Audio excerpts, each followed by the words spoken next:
Good evening. Once again, I'd like to thank the County Ledge for having legislative top cop, and this one's for February of 2020. It's for police officers Richard Fosbeck, Kenneth Pettersen, and police officer Joseph Benigno of the 1st Precinct. On February 8, 2020, at approximately 12:10 p.m., officers Fosbeck, Pettersen, and Benigno were dispatched to 447 Bayfront Drive in Baldwin for a well check on an emotionally disturbed person. Upon arrival, they observed a 29-year-old female threatening to jump off a dock and into the bay. As officers approached the dock, the emotionally disturbed woman jumped into the frigid water. Officers threw the victim a flotation device, but the victim, who went into shock, was unable to grab it. Officer Pettersen and Benigno then removed their equipment and jumped into the water, but soon realized that the current was too strong as the victim was being pulled further out into the bay. Officer Fosbeck then located a rowboat in a neighbor's yard. All three officers then entered the rowboat and rowed towards the victim, who was now approximately 75 yards from the shoreline. When the officers reached the victim, they were able to grab hold of her and bring her partially into the rowboat. Officers then began to row back towards the shoreline when they were met by the Marine Bureau, who were then able to pull the victim from the frigid water and into their boat. The victim was taken to South Nassau Hospital for treatment of hypothermia. The victim has since made a full recovery. Due to their vigilance, bravery, and quick thinking, Officer Fosbeck, Pettersen, and Benigno were able to save the life of a 29-year-old female victim.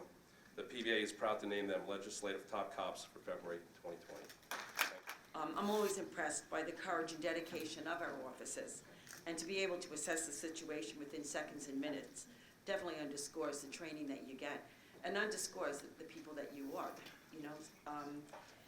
I guess we can never comprehend why somebody wants to commit suicide, but by your quick actions, you have given this woman an opportunity to perhaps seek help and hopefully change her life and ensure a better future. So in a way, aside from being officers, you're also you're angels, that you're helping this woman and hopefully giving her family something to hang on to by having this woman, and as I said, hopefully maybe making a better future for herself.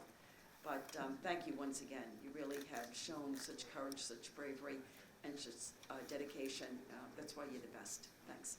Legislator Ford said it so beautifully and so well, but this took place in my district, and we are a water community, and I don't think most people realize how quickly things can go wrong if someone jumps into freezing cold water. And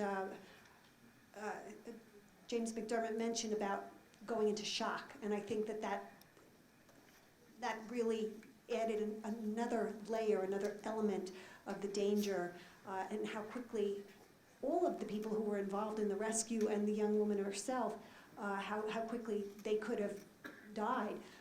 And so your bravery certainly should not go unrecognized, and I'm so pleased that you're here tonight to be recognized for that. Thank you.